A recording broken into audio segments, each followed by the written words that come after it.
Good morning friends.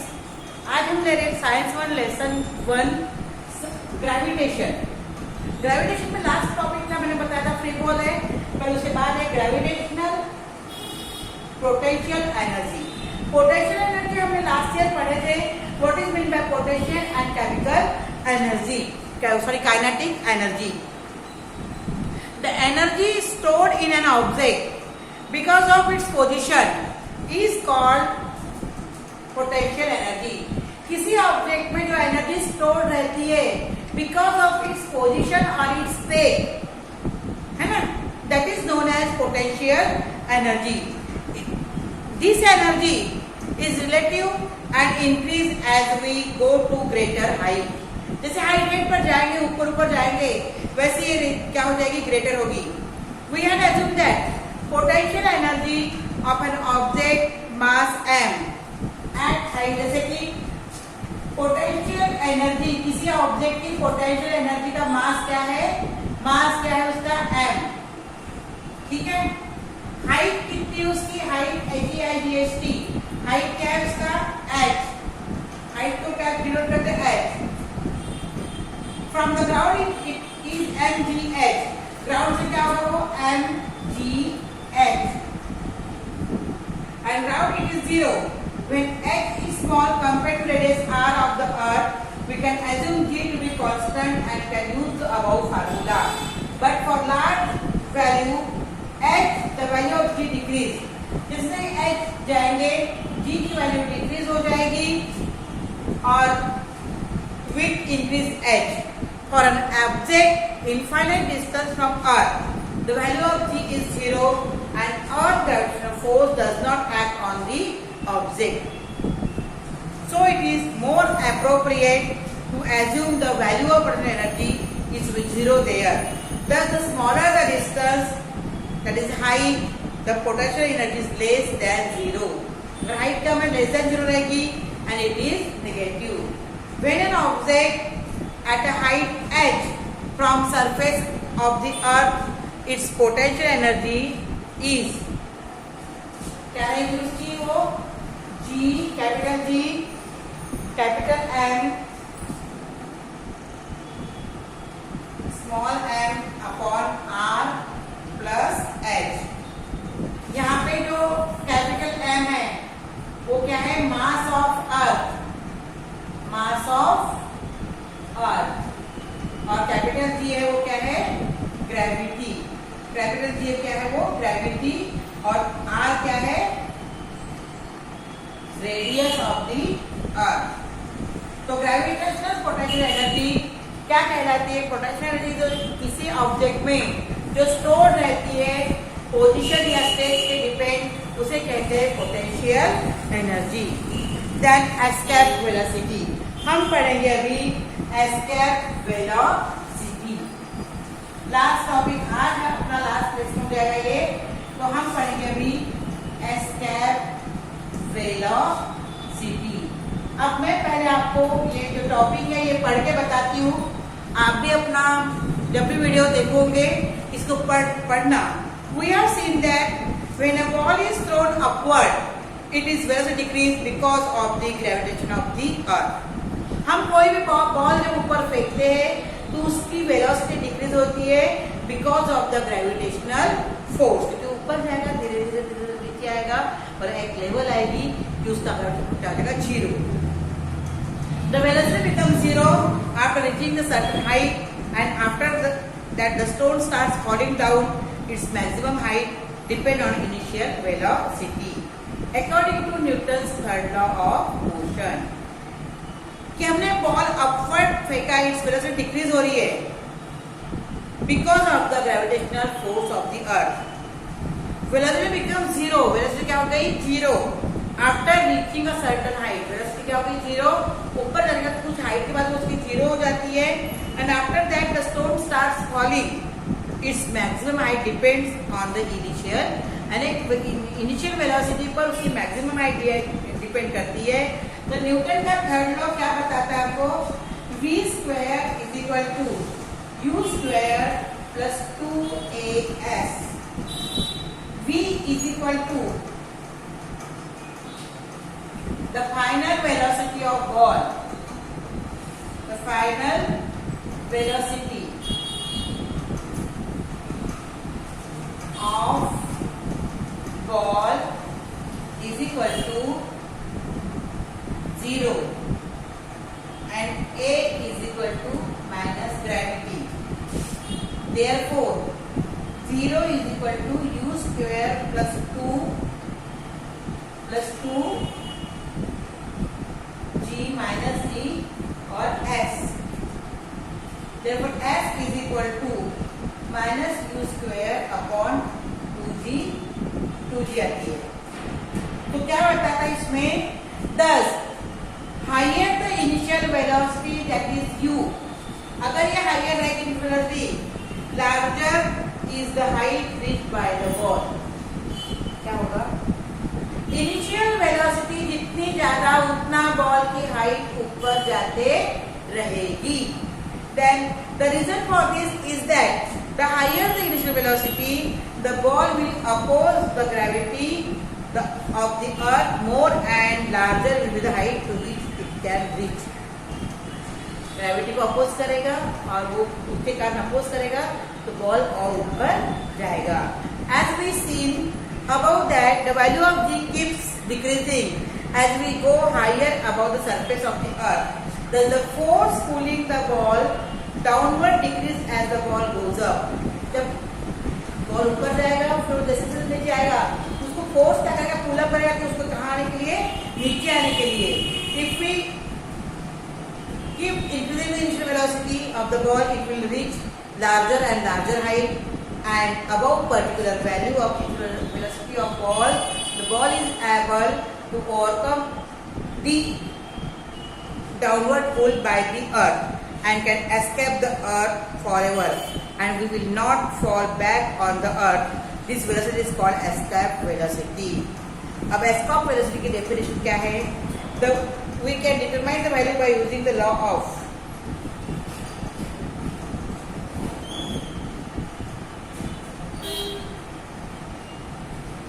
ये हो गई escape velocity. तो लास्ट में तुमको लिखना है अपने बुक में आप लोगों को ये लिखना है. क्या लिखोगे? For an object of mass m on the surface of earth,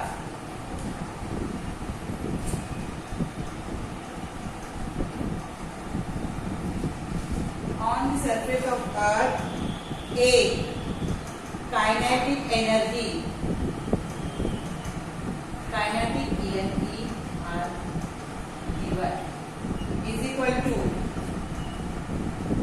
half mv square.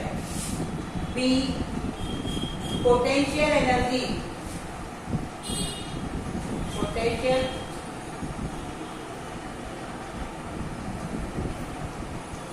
is equal to minus g m square upon r. C total energy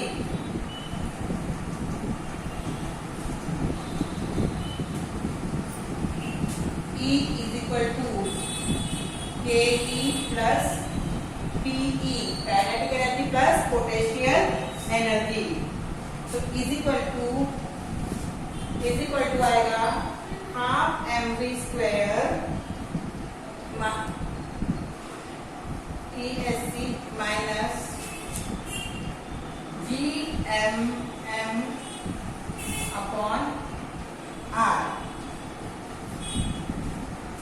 ये होगा on the surface of the earth. और उसके बाद यहां से मैं बताती हूँ infinite distance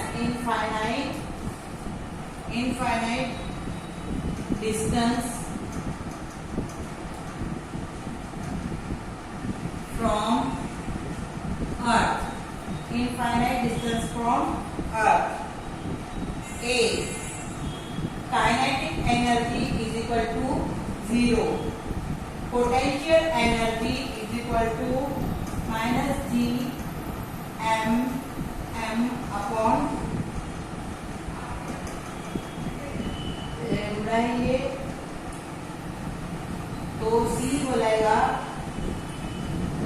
total energy is equal to E2 is equal to kinetic energy plus potential energy is equal to 0 हो गया ये।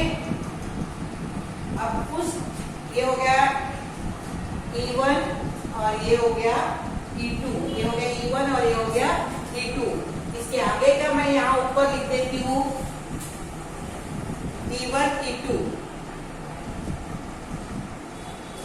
फिर principle of conservation of energy, principle of conservation of energy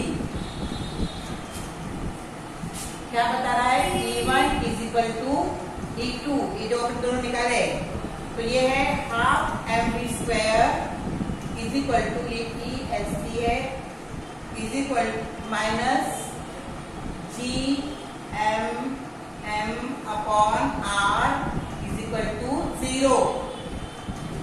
तो v square is equal to 2gm upon R. VEST is equal to √2 GM upon R। हो गया? X आ गया, R आ गया इधर।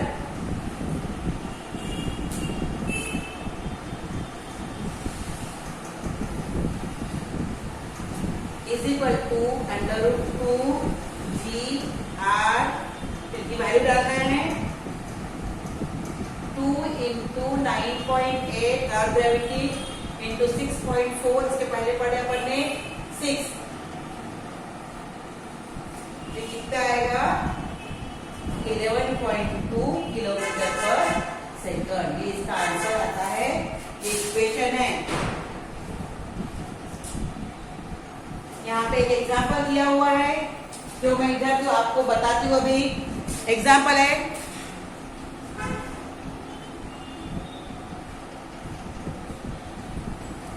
जो स्पेसक्राफ्ट भेजते हैं स्पेस में या मून पे या अदर प्लैनेट में, having to have their initial velocity larger than the escape velocity so that they can overcome Earth's gravitational force and can travel to this object। जो स्पेसक्राफ्ट भेजते ना ऊपर प्लैनेट में, अदर प्लैनेट पे या moon पर, उनकी इनिशियल वेलोसिटी एस्केप वेलोसिटी से ज्यादा होती है और वो जो अर्थ ग्रेविटेशन, इसके कारण जब इनिशियल वेलोसिटी एस्केप वेलोसिटी ज्यादा होती है तो उसके कारण क्या करते हैं वो लोग कि जो अर्थ फोर्स होता है उसको ओवरकम करते हैं और वो ट्रैवल कर देते हैं स्पेस में। यहाँ पे एक सॉल्व एग्जाम्पल है, मैं आपको बताती हूँ जो यहाँ पे बुक में दिया हुआ है, पढ़ती हूँ मैं। Calculate the escape velocity on the surface of the moon given the mass and radius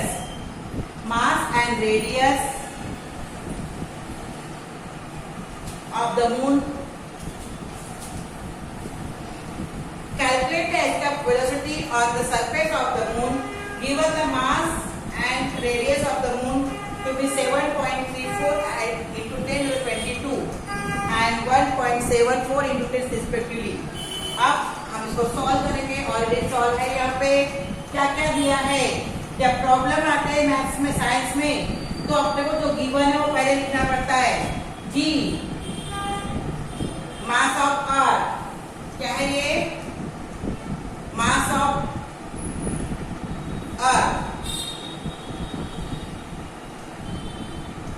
sorry mass of moon कितना है, ये 6.67 into 10⁻⁻11 newton metre square plus kilogram square. Okay, ये m क्या है 7.34 मून का मास इनटू ये gravity है, ये मून का मास है, मास of moon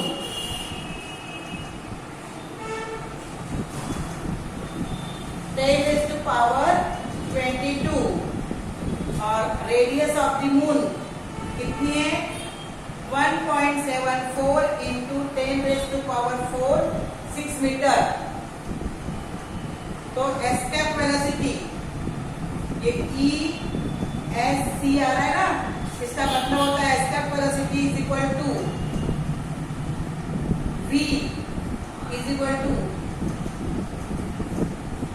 2Gm upon R is equal to 2 into 6.67 into 10⁻⁻11 into 7.34 into 10⁻22 upon 1.74 into 10⁻6 is equal to 2.37 kilometre. तो एस्केप वेलोसिटी जो एस्केप वेलोसिटी है वो कितनी होगी 2.37 किलोमीटर पर सेकंड। ये प्रॉब्लम सॉल्व है, आप इसको करके देखिए, क्वेश्चन आंसर कॉपी में लिखिए, कॉपी बना के रखिए, जब असाइनमेंट आएंगे तो ये कॉपीज तुम्हारी असाइनमेंट का काम करेगी। यहाँ फर्स्ट लेसन कंप्लीट है, इसके बाद मैं साइंस 1 का सेकंड लेसन फिजिक्स और केमिस्ट्री से पढ़ाऊंगी कार्बन एंड कार्बन कंपाउंड। ठीक है, थैंक यू बेटा।